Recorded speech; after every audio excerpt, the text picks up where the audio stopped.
Welcome to ESGX Live with me, Nigel Lake in New York, and for the first time from Paris, my colleague Paul Herman.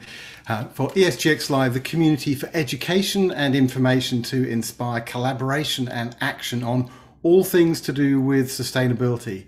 This week we have an absolutely fascinating discussion coming up on the very topical issue of what to do about inflation. Should we be increasing interest rates, spending less, and perhaps throwing some people under the interest rate bus along the way? Or should we be spending more? That has been incredibly controversial. It's sparked a lot of discussion on social media and elsewhere. And I think this is going to be a really intriguing discussion with Dr. Fadhel Kaboub and Dr. Pavlina Geneva. But first, before we get there, I'm going to hand over to my colleague Paul Herman for our monthly Green Jobs Report with Amir Khaleghi to dig into what has been going on in the economy, what has been happening to green jobs. Paul, over to you, and thank you for joining us a little late in the evening. That's okay. It's the ESGX clock is door is always open. So bonjour and bonsoir from Paris in France here, and delightful to have a cross-border conversation, cross-time zone conversation. First about green jobs, and then digging into how best to address our economic challenges of the day, including inflation, spending, jobs, sustainability, and the future. All right, Amir, let's get into it, and let's deliver the latest on the Green Jobs Report. The U.S. economy jobs report that you've mapped sustainability scores of companies and industries to had some revisions this past month, and apparently there actually are more green jobs kept and more extractive jobs lost. Is that right? Yeah, super excited. So let me go ahead and share my screen. But as Paul was saying, there was a very large revision of the CES numbers, which is the Current Employment Statistics Survey. It's the industry data we use for our Green Jobs Report. The Bureau of Labor Statistics, who conducts that survey, introduced a very large revision this past month, and they changed the way they look at their outliers. So we're going to go into that and then see how this recalculation affected green industries, slightly extractive industries, and extractive industries. So if I'm speaking jargon to you all and saying green, slightly extractive, we'll go over that, and that's part of our Green Jobs Report.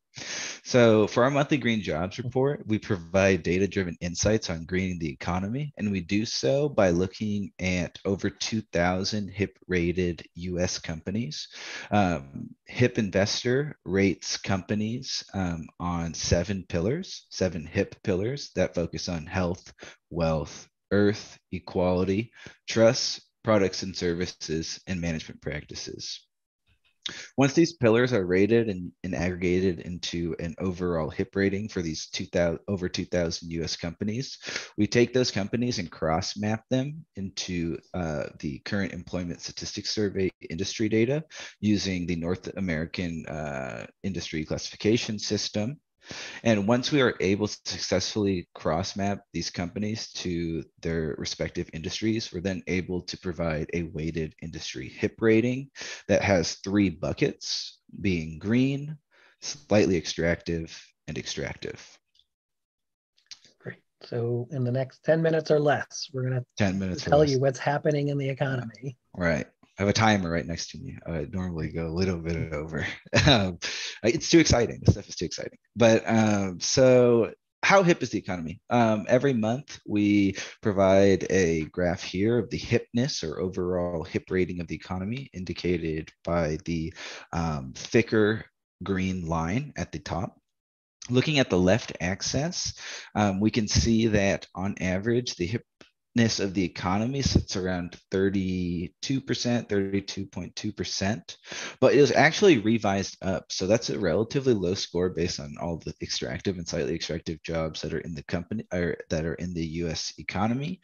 And as we see the unemployment rate go lower, it indicates that we're building back to more extractive or slightly extractive jobs, as opposed to building back into greener industries. Although with this revision, we can see that it is above the unrevised economy HIP rating score. So as we will talk about in this overview, the revision and how it affected green jobs. Before moving on, the lines below are indicating the month-over-month change for green industries, slightly extractive industries, and extractive industries. And as you can see, when the lockdown happened in April 20, green industries were the least affected and the most resilient to job loss during that COVID-19 initial shock, employment shock, when compared to slightly extractive and extractive industries. And speaking of employment shocks, right, this is where the outliers come in terms of the calculation for the BLS preliminary and finalized numbers that they report on. The pre-revision, they only looked at additive outliers, which are point in time shocks. So it like an employment shock this month wouldn't affect subsequent months. But now, post-revision, they still have additive outliers, but they also included temporary change and level shift outliers, which allow for employment shocks from 1 month to have a diminishing influence on subsequent months over time. So if there was a large shock, employment shock in December or in February, then that shock would be felt for the months to follow, which is pretty natural in thinking, right? If there's a shock going on, it takes a little bit to even out. So I do think this is a good methodology change. The other time-sensitive outlier addition that they had are level shift outliers. So when a shock interrupts a normal seasonal pattern, then the benchmark is adjusted to create a new post-shock level. Thus, and it creates a new benchmark that is used. And what's fascinating about all of this, Amir, is we live in the age of big data, where everything is counted. We know exactly how many followers different celebrities have. We don't necessarily know exactly how many jobs we have, because this is all done on sampling and statistical sampling. And these numbers, monthly numbers and revisions, are still samples. So we're working our way towards a big data tracking of the economy. Right. So what do the numbers show? Are greener jobs more resilient? So as we see here, that they are. Right. So this is the job change that we are seeing pre and post revision. So green jobs in November. These are November numbers because it was the 2 months back, and we're able to compare the pre and post revision because that is the month that it was done upon. And when doing that comparison, green industries were revised up 28,000. Slightly extractive industries were decreased by 77,000, and extractive industries were decreased by 188,000. So extractive industries, in terms of the amount of jobs decreased, accounted for 70% of that. And being 70% of the decrease while only being 11% of the entire employment pool. So very significant.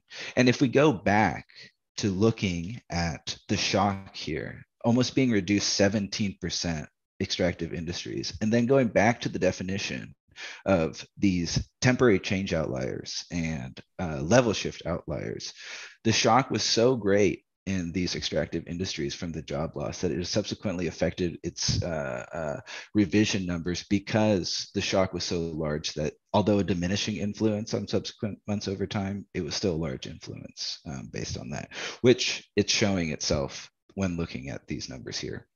Very interesting. Right. And then let's hit the highlights in 6 minutes. And so we're looking here, comparing November numbers. Asterisk signifies the pre-revised, non-asterisk shows revised. We can see that slightly extractive industries and extractive industries were reduced, where green industries were reduced or increased upwards. And this is the first month that we see that there is actually green industries are above the 2020 level of employment, which is really significant. So we have more jobs, more green jobs now than we had pre-pandemic. which doesn't imply, it means that it recovered the fastest in terms of, if we're defining recovery by reaching its 2020 February level, greener industries did that the fastest. And you can see that here by looking at the percent change in employment with the base of February 2020, which pretty much means this graph is showing the percent difference from February 2020 in terms of employment levels. And we can see in December, this is the first threshold that was crossed in terms of being greater than that February 2020 level, extractive industries being the least, or the furthest from that 2020 level. So right here, we have just an overview of tables with industries with the highest change in employment and also the lowest change, industries gainers and losers. And we can see full service restaurants, employment, placement agencies were leading in terms of the total employment gain. And then industry losers, we have sporting goods stores and couriers and express delivery services as the highest industry losers. Another thing that we constantly talk about is not only the resiliency of green jobs, but also the pay. These revisions were not only done for the employment numbers, but all CES data points, which also includes the wage data. And we can see here from the revisions, not only was employment benefited from greener industries, also wages. We can see when comparing the November levels from pre and post revision that both slightly extractive and extractive industries were revised down. Extractive industries were revised down the most, while green industries were actually revised up by a significant portion of $2 per hour for average hourly earnings. And then over the change from November to December, every industry experienced a positive change, but it goes in the ordering of greener industries had the highest month over change, slightly extractive was the second, and then extractive industries was in last. And then looking at a zoomed out view, when comparing to a base average hourly wages in January 2010, we can see that green industries have had the highest hourly wage growth across that time period, with 45 or 46% growth. Slightly extractive is around 42%, and extractive industries sits at 33%. And let's just pause here for 1 second, Amir, as we approach our 2-minute warning for the introduction. This means that extractive jobs, wage growth could also be called wage inflation, right? And so that growth or inflation is 3% per year for extractives, but it's close to 4.5% per year for these stronger or resilient greener jobs. So over time, that creates more strength in the economy if we were to promote and support these jobs than the extractive ones, because the greener jobs also are better for society and better for the environment, and the extractive jobs are polluting and destructive of wealth, of wealth equality, as well as environmentally. And we don't know, obviously a large reason for the lessening of employment is COVID-19, but also we can't forget about this time period of the great renegotiation, the great reshuffling.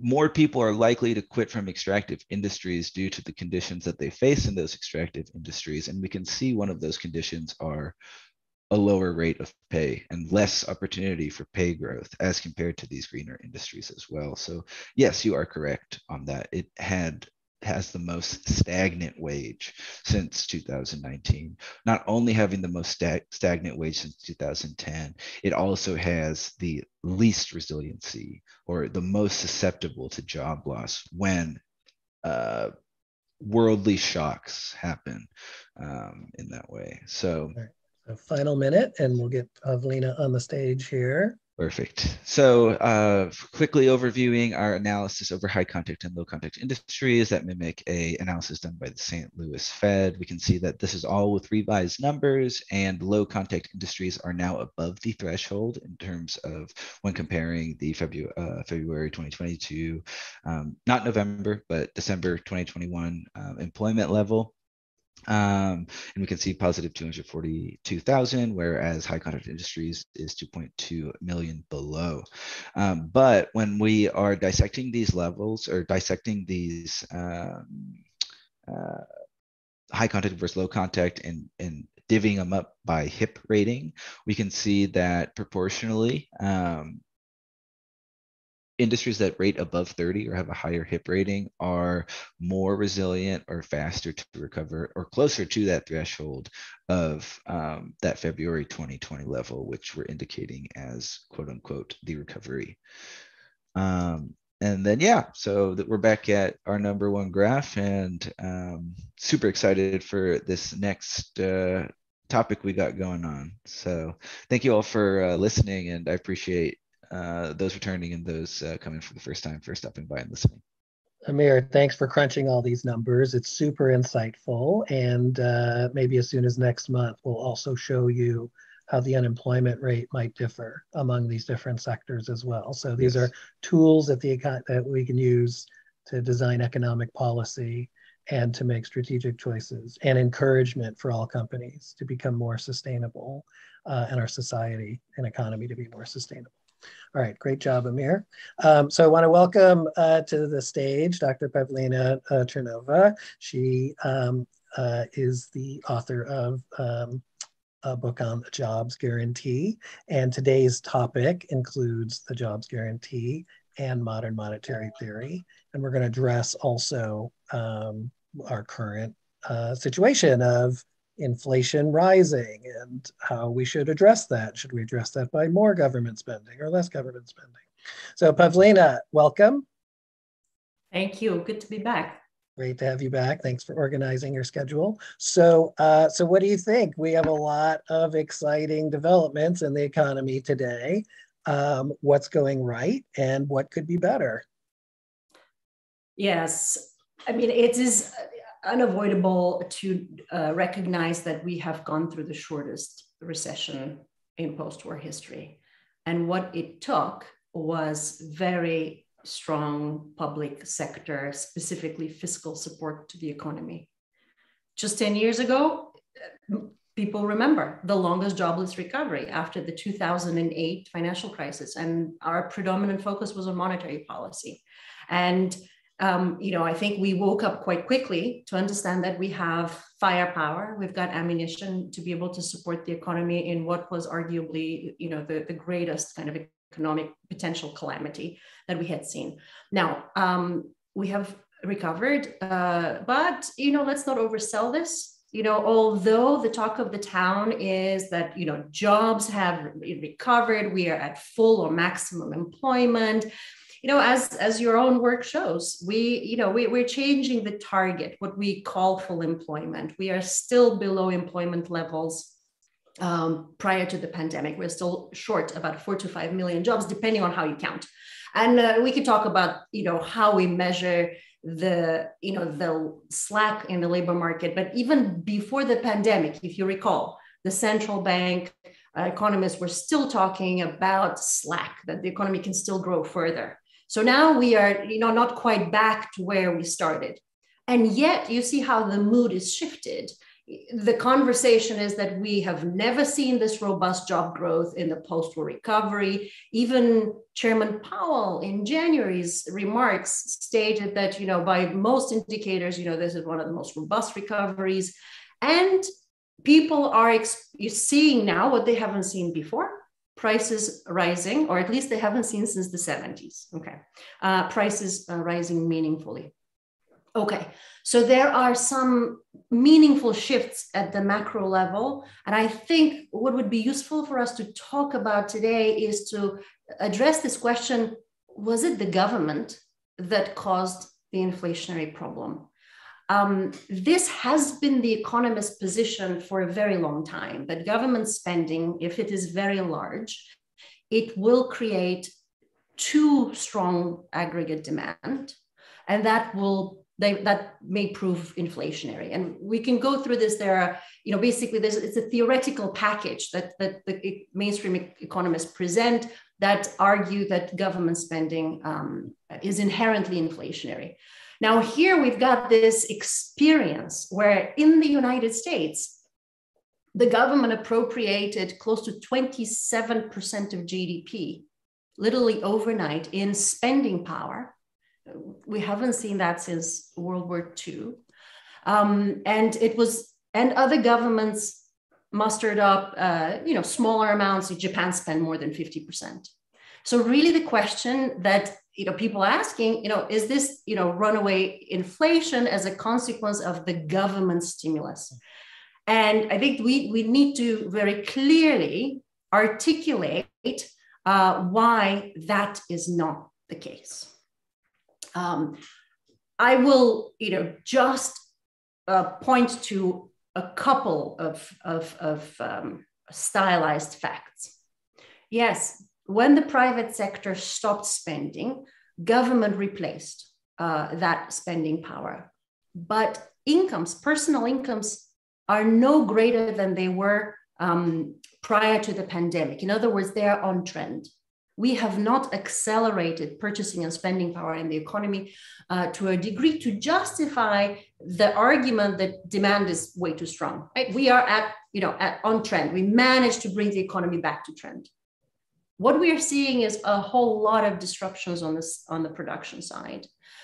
And those production bottlenecks and those shortages and disruptions and stop-go production timelines have caused a number of these shortages in supply and resulted in pricing increases. Now, I think I just want to frame the problem so that we can then start fleshing out these little pieces. So there is clearly something that is happening on the supply side that we have not seen before. And we want to drill in deep and see what is going on and where do we see the pricing increases? And we do see them in the energy sector, and we do see them in the goods producing sectors, those that have experienced such big disruptions.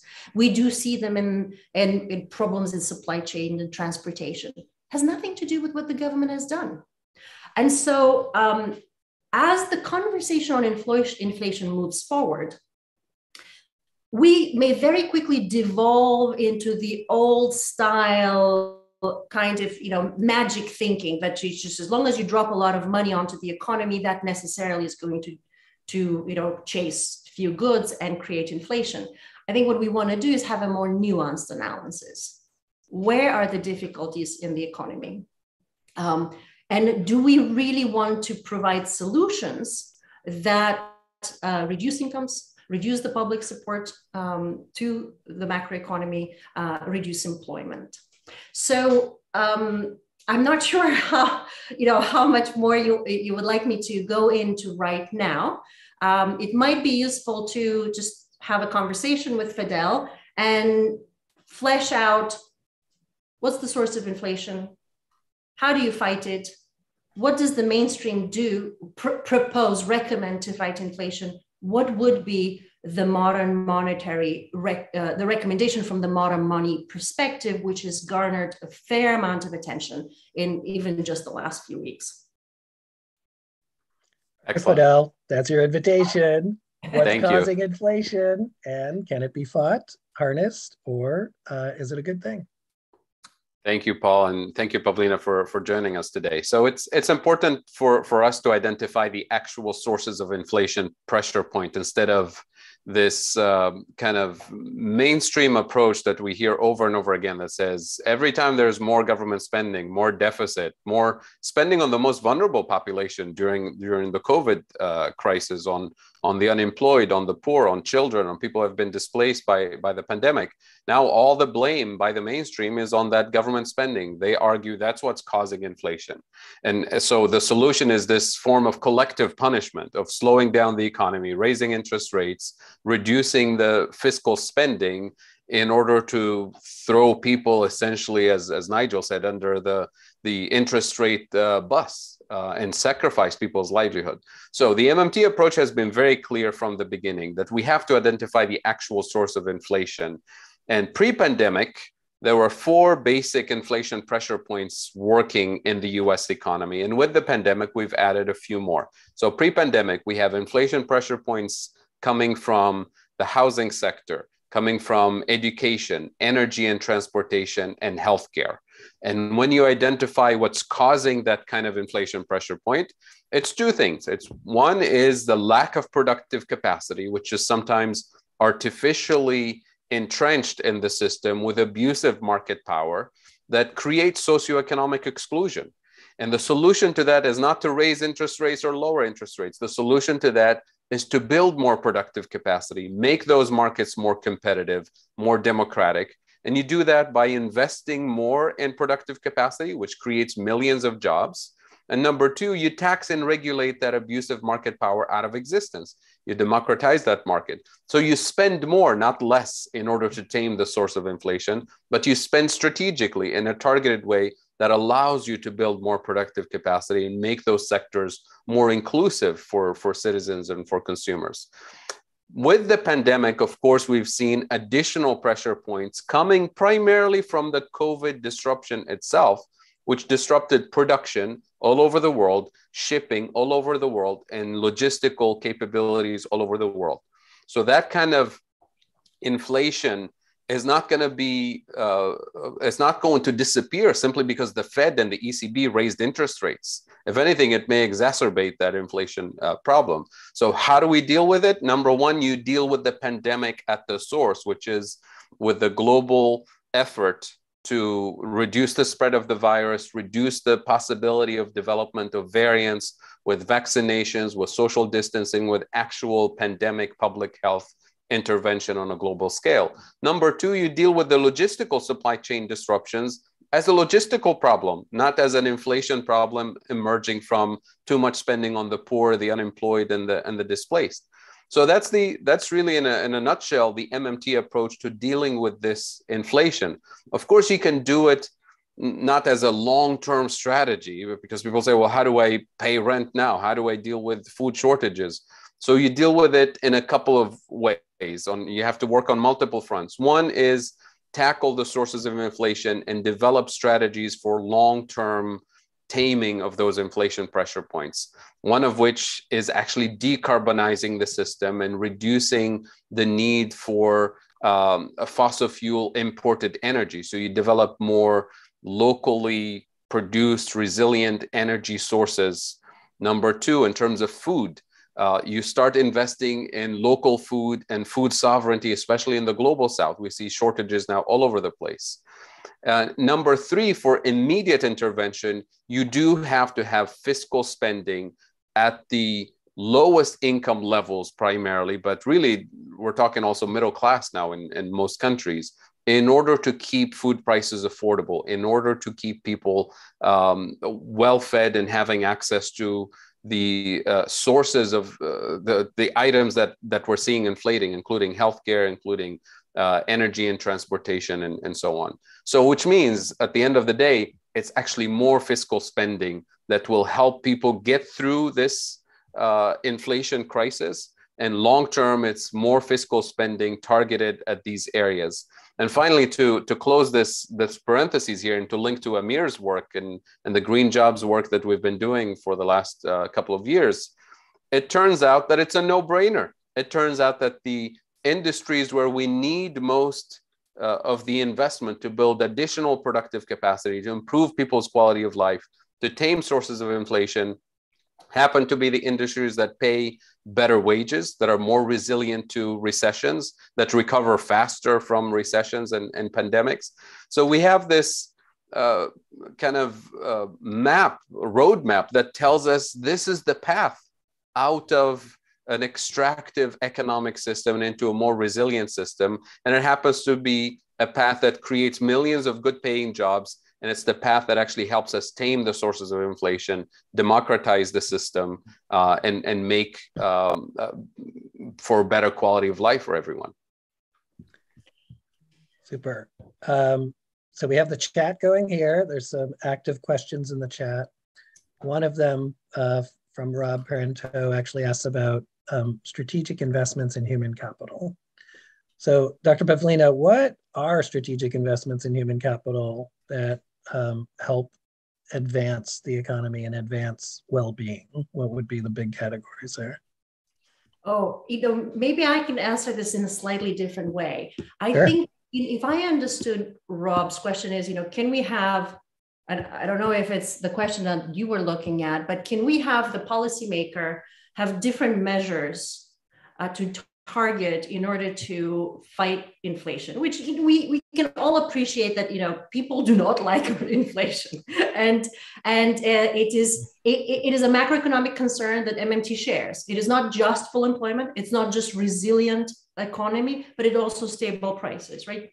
So I think that we're talking about definitely a policy paradigm shift. The current policy paradigm is without a doubt broken, and it is recognized by the central bankers themselves. The Fed will tell us today that the NIRU, the natural rate, the inflation unemployment trade-off relationship has broken down. We can argue whether that ever existed, but they understand that is not there anymore. They have themselves acknowledged that they don't have a very good grasp on inflation, and that, to use Yellen's words, the inflation model may be fundamentally misspecified.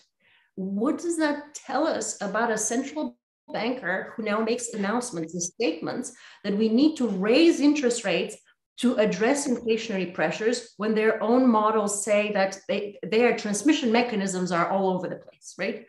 It's ideological. The idea is that we just have to reduce demand, we have to reduce employment, we have to get to what we think is maximum employment, this very pernicious term, maximum employment to prevent prices that is consistent with price stability.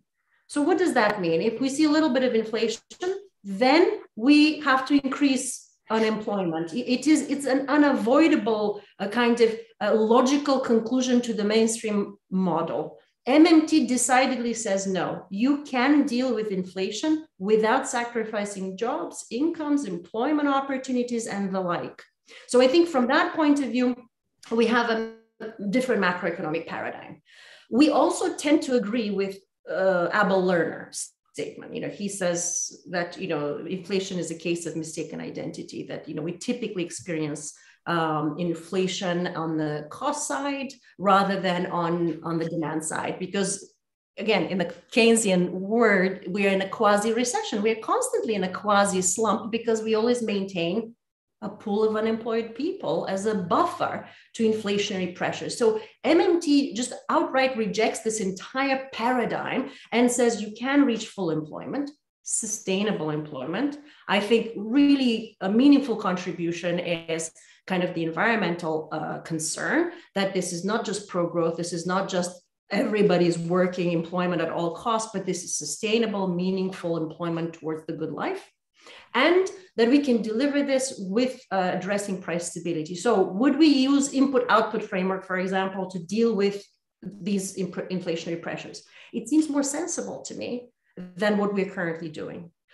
I think that if I am maybe to summarize, because we are contrasting MMT with the conventional approach, if I am to summarize what we should not do, I will put it this way. Don't raise interest rates to fight phantom inflation, because not only, even if you jack them up high enough, as Volcker did, to sacrifice enough jobs, that is a very cruel method of taming inflation. At the low end, it's probably not going to have that much impact on jobs, but what it will have is an impact on costs. So actually raising rates is feeding inflation. And we saw that during the Volcker period. Inflation was rising, interest rates were rising, and of course it's a cost of production. So it actually fed the inflationary process. So that is a no. We do not go for raising interest rates, keep them low and stable. Does the Fed have other things to do? Of course, you can monitor speculative prices, speculative behavior in the financial market. We know that housing inflation was very much a consequence of this runaway lending, ninja loans, the whole gamut. the Fed has a very important role to do. So then maybe that would be the regulatory package would be very much the way that MMT will propose we proceed. What about on the fiscal side? The solution is austerity. And a subset of that is debt to GDP ratios, right? Deficit and debt to GDP ratios. Now, MMT has demonstrated these are arbitrary, they are not under the control of government, they make no meaningful economic sense. What we should be looking at is balance the economy, and our constraint should be inflation constraint, not a budget constraint. So austerity is not the solution, or pegging debt and deficit, balancing budgets, state balanced budgets. That does not make any sense. Targeting NAIRO, I already covered it. Throw it out the window. We should not be targeting the NAIRO, the natural rate of unemployment. And I think that covers kind of the universe of conventional policies. And for MMT, they will be, of course, this strategic observation of sectors that Fadhel covered, right? That you have to look at where the shortage is, and if necessary, do the strategic investment, right? You don't have enough.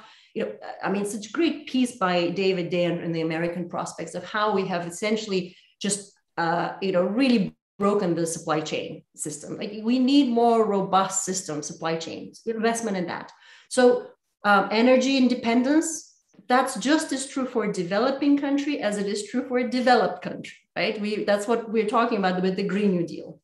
We don't want to be reliant on a monopoly price setter, Saudi Arabia, or just OPEC, for experiencing energy inflation that is due to monopoly power. We are now having a problem in Ukraine. Energy prices are going up. So any geopolitical hiccup causes people's own pockets to be impacted by at the gas pump. So we want to get rid of the gas pump. I'll talk too long, but I'm gonna add one more. From an MMT perspective, the government can be a source of inflation, of course. We're not saying that is not true. Absolutely, it can be. Typically, it isn't, because we are in a kind of austerity mode. But for MMT, a monopolist issuer of the currency can set prices, right? It can determine prices. And if the government pays higher prices to exclusive privileged contractors for their goods and services, in a sense, they, through procurement, establish some sort of benchmark from the private sector. If I'm a big contractor and I get government money to build X, Y, and Z and charge this price, certain amount of price, why would I charge much less as I charge other people in the private economy? So this is an important point, underemphasized in the current conversation, but I don't see evidence of this, much evidence of this at this moment, except maybe in military contracts. Rose is asking that question, right? But we are not buying tanks, you and I, so that doesn't quite impact like the inflation that we experience, right? The military products. So I'm just gonna end it here. All right, so very insightful. Audience is super excited. Chat box is very active. The thing about the military spending, the military buys weapons, of course. It also trains people. It also trains people after they leave the military, going to college programs. But the military is also one of the biggest buyers of energy and seeker of energy independence. So there's an actual military doctrine, which is the military shall go renewable and energy independent unless it can be shown that it doesn't pay for itself. And because it pays for itself, that's the direction that it's going. And so that's underway. All right, so Pavlina or Fadhel, this question also from Rose Yi is, it seems like MMT is a solution that could be implemented by our economic and political leaders, but there's no political will. So how do ordinary citizens help influence that? Or some of the people on this call are in financial services industry. So what are ways, whether you're dealing with 401ks like Rose E does, or investment portfolios, or other types of purchasing power, what can ordinary citizens do to help influence an acceleration towards smart policy, like Rob Parenteau alluded to, and these more pinpoint solutions that Pavlina writes about and you write about, Fadhel, at the Global Institute for Sustainable Prosperity? Well, you're absolutely right. Everybody is obviously affected by inflation, whether you're managing a portfolio or managing your household budget or trying to make a living. So it's important for us to be able to push back against the mainstream narrative, which is influencing government policy. And it's important also to recognize that the mainstream of the economics profession itself has recognized that their understanding of inflation, as Pavlina highlighted earlier, is actually misleading. Even the Fed, some former Fed officials said it explicitly in the Financial Times. We have no reliable theory of inflation. So you have no reliable theory of inflation, and yet you're going to rely on the same old mythology of fighting inflation policy, of raising interest rates like you did in the 70s and the 80s. So what we want is the public to help us push back against this narrative and call their bluff by asking for a public discourse about what actually causes inflation. Don't tell us it's government spending, because we know it wasn't the case. Government spending during World War II, which was the biggest government intervention in US history, did not cause inflation. Why? Because at the time we knew exactly how to anticipate the sources of inflation and how to tame those potential sources of inflation. When we entered into World War II, that came right after the Great Depression. There was no money to be taxed. There was no money to be borrowed during the Great Depression. And yet the government went into this massive spending program to win the war. And the challenge was not finding the money. And it's not about who are we going to borrow from, but where do we find the physical productive capacity to build everything that it takes to actually win this war. That's why we shut down production of cars and household items in order to convert Detroit essentially to produce for military equipment. The concern at the time was not finding the money, but how do we now tame the potential risk of inflation? Because all the workers that we hired to build for the war effort, they're going to go out on a shopping spree. It's a free country. They can buy cars and homes or whatever they want, except we didn't have any cars for them or new homes.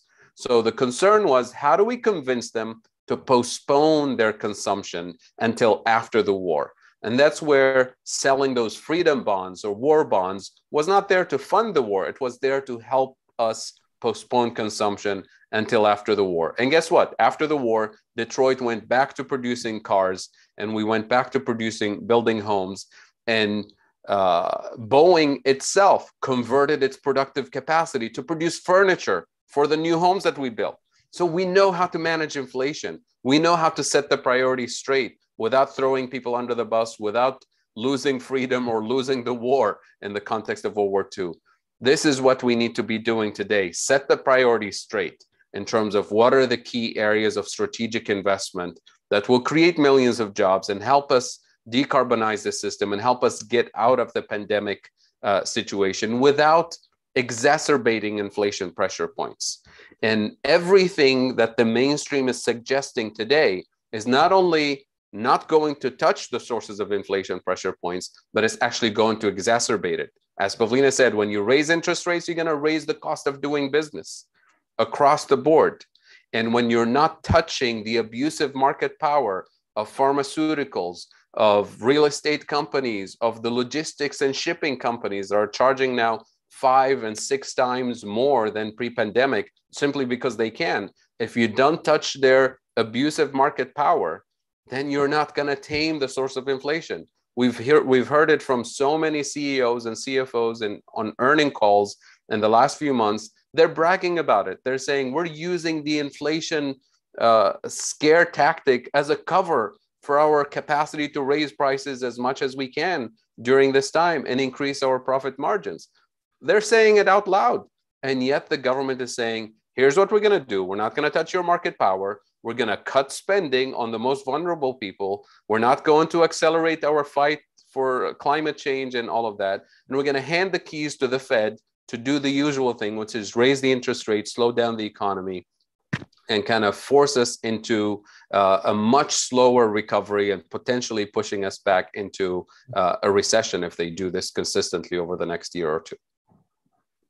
All right, hot questions in the chat, 2 building off of what that just was. So Pavlina, feel free to answer these. Doesn't full employment lead to inflation?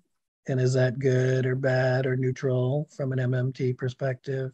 And relatedly, Jessica Margolin asked, if wage inflation is higher than goods inflation, then isn't that good? Doesn't that create value? Whereas if goods inflation or purchases inflation is higher than wage inflation, then aren't we making it worse, like Fadhel just described? So Pavlina, what are some smart policy answers? Yeah, thanks for that question from the YouTube commentator. We, in the MMT position, we don't have to have a trade-off between full employment and inflation. And the question is how we achieve those two goals. They're not competing, they're complementary. So the principal policy proposal, not the only one, for inflation that may come from the public sector would be the federal jobs guarantee. And let me describe how currently we try to create full employment, right? Government spends, budgets, stimulus, contracts to firms. And if we're willing, we dump in a lot of money into the economy to generate private investment. When you look at how labor markets work, and in your reports, annual reports show this, quite well. You are creating better employment conditions for the employed, for those who are employed, or those who are high wage, high income earners. They don't tend to experience unemployment, or at least short spells. And if you try to reach deeper into the labor market to those who have the greatest obstacles to employment, it takes much more spending in the conventional way to bring them into the labor market. And the private sector doesn't always have the incentives to employ every last person who's knocking on the door seeking jobs. Now, what if the government provided a public option and a base wage that secures the floor? You have directly gone to the problem.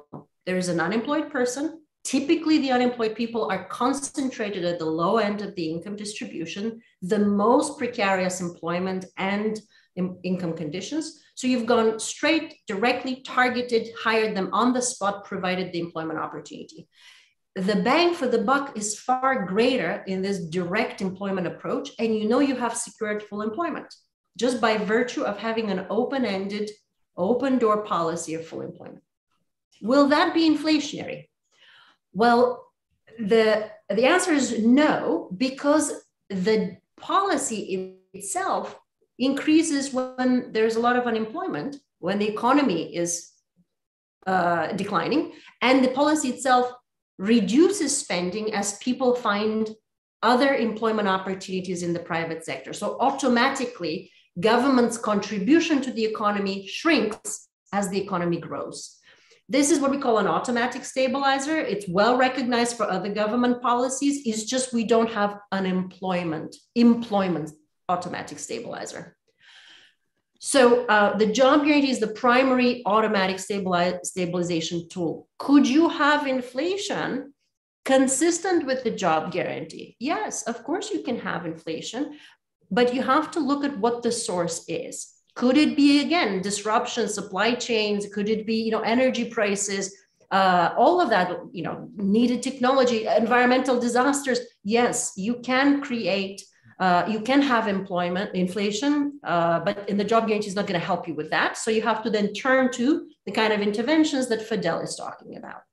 But what you have to do is compare what we do today versus what the job guarantee will be. So that would be kind of the short answer to, can we have full employment without inflation? I think that at least we can make sure that the government contribution to the economy is not inflationary for the purposes of creating full employment. The other question the second question in the chat box that I forget, Jessica maybe was the name, asked, Jessica, is a very interesting question. Like, for whom is inflation good? And so you have to really think about how we measure inflation and what we talk about when we talk about inflation. Usually inflation is some sort of measure of a basket of goods, right? So we're talking about goods and their prices. And then the question is that price increase a consequence of a wage increase of the person who produced the goods. What MMT says, and a lot of heterodox theory says, is that inflation is a conflictual process. In other words, every price has to be set by somebody, right? My employer has to set my wage, and the employer has to set the price of education, and the employer has to set the price of housing, right? So somebody somewhere sets a price. Now, my wage is somewhat in a conflict with the price of the goods that that I might be producing, because if I'm paid more, that eats away the profit of my employer, right? And if the employer is able to catch up and increase the price of product, then you create this kind of ratchet effect. And so it's not good for anyone, this kind of inflationary spiral. But in the end, the way this thing plays out is, as Fadhel just demonstrated, firms are clearly using their pricing power to raise up their markups, the profit that they charge on top of my wages, to kind of historically unseen levels, to be able to extract more profit in the pandemic conditions. So it's like we're not seeing runaway wage inflation. So in that sense, we see fat profit margins, and we do see a little bit better employment and wages, but it's not all well and good for the labor market. Okay, so another hot question in the chat. These are all very logical ideas. It sounds very compelling, especially if you can do both and instead of either or. We live in an age of partisan politics, though, and pedagogy and oversimplified solutions sometimes. So can logic triumph and help us do better, or what other levers are available to actually get smart solutions implemented?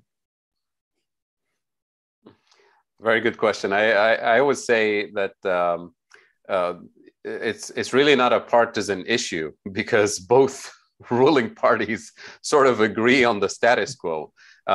Because a lot of the ideas that we've been discussing, especially addressing the abusive market power and pricing behavior of key players in the system, requires that the 535 people we elect in Washington, D.C. to actually do their job, to tax and regulate that abusive market power and to invest strategically in these areas.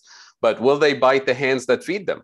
When we have a government not of the people, by the people, for the people, but a government of the super PACs, by the super PACs, for the super PACs. It doesn't matter whether it's Republicans or Democrats. So this question that we're engaged in is not really just about inflation. It's fundamentally about democracy, about how we govern the system.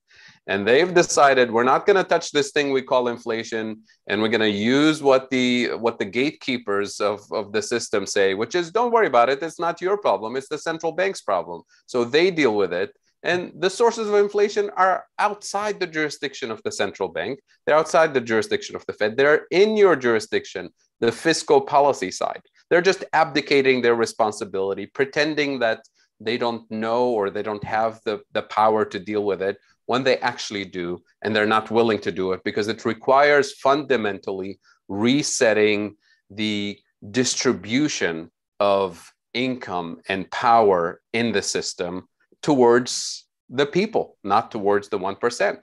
And that's a question of politics. So if I'm a citizen voting for Democrats or Republicans, and I'm fooled into thinking that the people I'm voting for are actually powerless, that inflation is this vague thing that happens into outer space, they can't control it because they're powerless, and that central bankers are doing their best, then I'm fooled into voting for candidates who are actually ruining my quality of life, ruining my livelihood, my cost of living, unknowingly. That's why when we say pitchforks, it's well-informed pitchforks that we need, not pitchforks who are rebelling against the system and angry at this politician and that politician and blaming this and the other, when they're actually being fooled into accepting the status quo either way, regardless of who you vote into office. So that's really what we need to engage with. I was waiting for the answer for how to disrupt the pitchfork industry. I didn't expect smart pitchforks to be one of the answers, but yes, smart solutions, smart policy, smart pitchforks to elect leaders who will implement something that will improve our lives, not just create more partisanship or more, self-interest that doesn't benefit group interests. All right, so and those smart pitchforks, they're not just from the working class and the poor. The smart pitchforks can come from fund managers too, because the portfolios that they're managing are going to be ruined with the carbon bubble, with the stranded asset, with the mismanagement of our infrastructure. Everybody loses. So this is not a partisan issue. This is a people's issue. I think we're in violent agreement in a smart pitchforky kind of way. So we're down to the 5-minute warning. We have highly engaged audience. What else can we guide the audience to do? What should they read? Like, Pavlina, your book about the case for jobs guarantee. Fadhel, you have several papers at the Global Institute for Sustainable Prosperity. What tools, resources are best to help educate ourselves and to help persuade others? I mean, when you look at what is happening in the New York Times and Wall Street Journal, just the political economy of MMT, how it has stirred up, so much, excitement, so much opposition, such reaction from the mainstream, from the left. I mean, I think it is really disruptive to the status quo. Why? Because MMT is asking questions that have not been asked before, or at least it's saying we have answers to these questions. Like, we're not going to draw the box here and make it a narrow box. We're going to expand the box because we have tools. And I think that's what people need to do. Yes, we invite them to read what we have written, but I also, along Fadhel's, thought lines, let people spread the ideas among themselves, let them kind of expand the imagination and the horizon of what we can do, because it's not going to come from the citadel, from the gates, from the policy paradigm. Paradigms always are changed from the outside, and also engage with folks who are non-economists, because then they can draw connections of how our understanding of money, government budgets enables their work. When you're talking about public health, you no longer need to accept that narrative that we don't have money. When we're talking about Green New Deal, that I think has been so powerful that we no longer can accept that idea that we don't have funding. So find allies where you can, and talk at the dinner table. I think that's a very, very powerful way to shift the paradigm. Exert pressure on policymakers. Do not listen politely to what they say. Answer back that we do have other tools. And economists are gonna, they're gonna have their little intellectual debates, and they might become irrelevant when the policymaker needs to solve a concrete solution, and MMT provides an answer that the mainstream has not been able to provide. Great, and I put the link to Pavlina's book in the chat, so please feel free to check that out. And we also have it in the ESGX bookstore. Fadhel, final closing comments, and then Nigel will wrap up. Yes. So this is extremely important, because if we lose this debate about inflation today, the establishment of the political system and the economics profession are going to use the pandemic inflation moment for decades to come to say what caused the inflation of the pandemic was too much government spending on the poor and the homeless, on the unemployed. So we should never do it again. And then they're going to say the way we dealt with it is by raising interest rates and cutting spending. And they say we've done it before. And that's what they're saying actually today. We've dealt with inflation in the 70s. We know how to do it. We raise inflation and we cut spending. What do they blame it on? They blame it on too much government spending in the 60s, the welfare state, labor unions, and all of that. But how do we call their bluff? We call their bluff by actually determining the actual sources of inflation. In the 70s, what caused the inflation was a conflict in the Middle East that increased oil prices, and it rippled through the whole system. What ended the inflation cycle of the 70s was not raising interest rates. It was finding a peaceful resolution to the conflict in the Middle East and investing in actual alternative productive capacity in the US. when we started deregulating the natural gas industry under the Carter administration. It had nothing to do with the Fed raising interest rates. And yet they hijacked that historical moment and built a narrative around it. And that's the same establishment conservative narrative about what we should do in the economy, about the inflation today.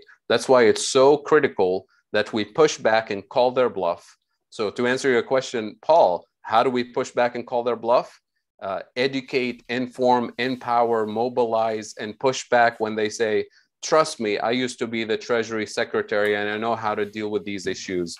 So this is what Larry Summers has been saying. But thankfully, there's been a lot of pushback from well-meaning people who say very clearly, Mr. Summers, we know you don't like MMT, but you haven't told us why. You've been repeating the same old narrative and it's not adding up.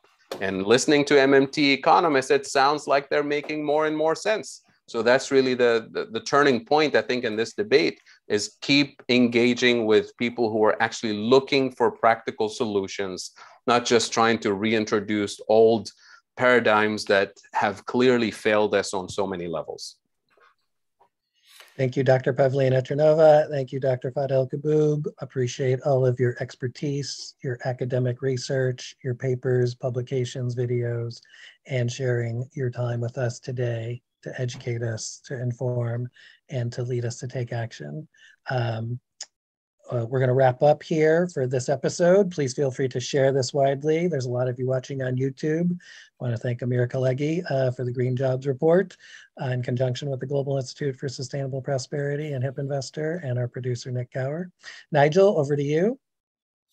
Well, what a fantastic discussion. And just adding to that, things you can do include voting in new politicians who are prepared to follow a different path. Even better, run for office yourself. I've seen in the chat someone who has just filed their papers to run for office. So congratulations. Please support people that are prepared to do that.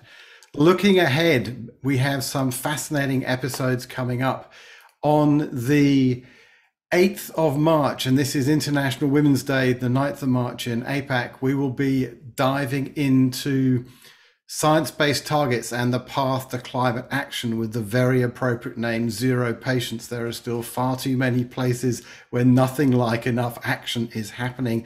That will be guest hosted by Cassandra Kelly, and we have some really fascinating people joining us who are driving these changes at the absolute front line in business and in finance and indeed in government.